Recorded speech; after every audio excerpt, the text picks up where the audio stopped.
Это новости экономики в студии. Иван Лазаренко. В России могут появиться скидки на электроэнергию. Оплачивать потраченные киловатт-часы с дисконтом до 30% предлагается разрешить гражданам с небольшими доходами. Для остальных же будет действовать экономически обоснованный тариф. Граждане, чьи расходы на оплату услуг ЖКХ превышают установленный законом порог, имеют право на субсидию. На федеральном уровне это 22% совокупного дохода семьи. Отмечается, что потребление электроэнергии населением постоянно растет. С 2005 года его доля выросла с 11 до 17% всего объема. С одной стороны, это свидетельствует о росте благосостояния граждан, считают в Комитете Госдумы по энергетике.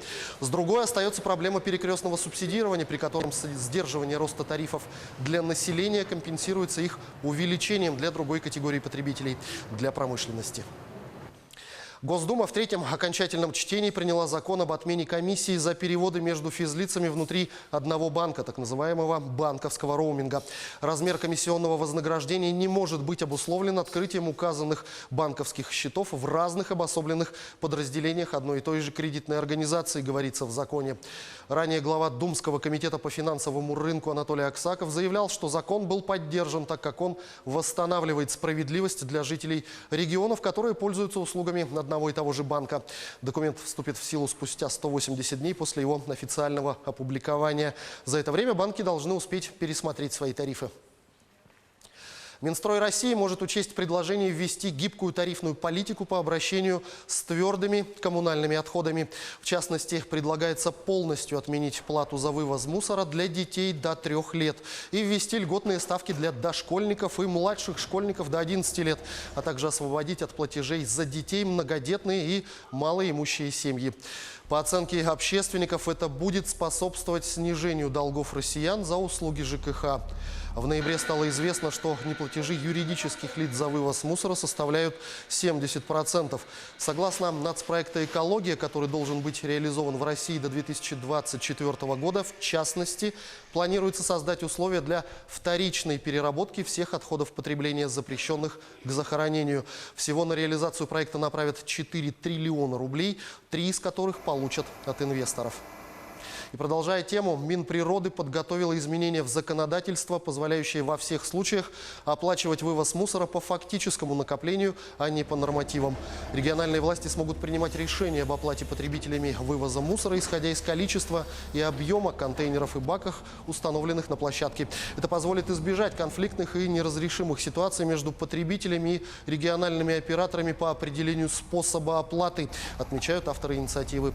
Минприроды также предлагает дифференцировать нормативы в зависимости от местности, а также категорий потребителей, это юрлица и физлица, и объектов, на которых образуются отходы. Планируется, что новый порядок заработает уже с 1 января 2020 года.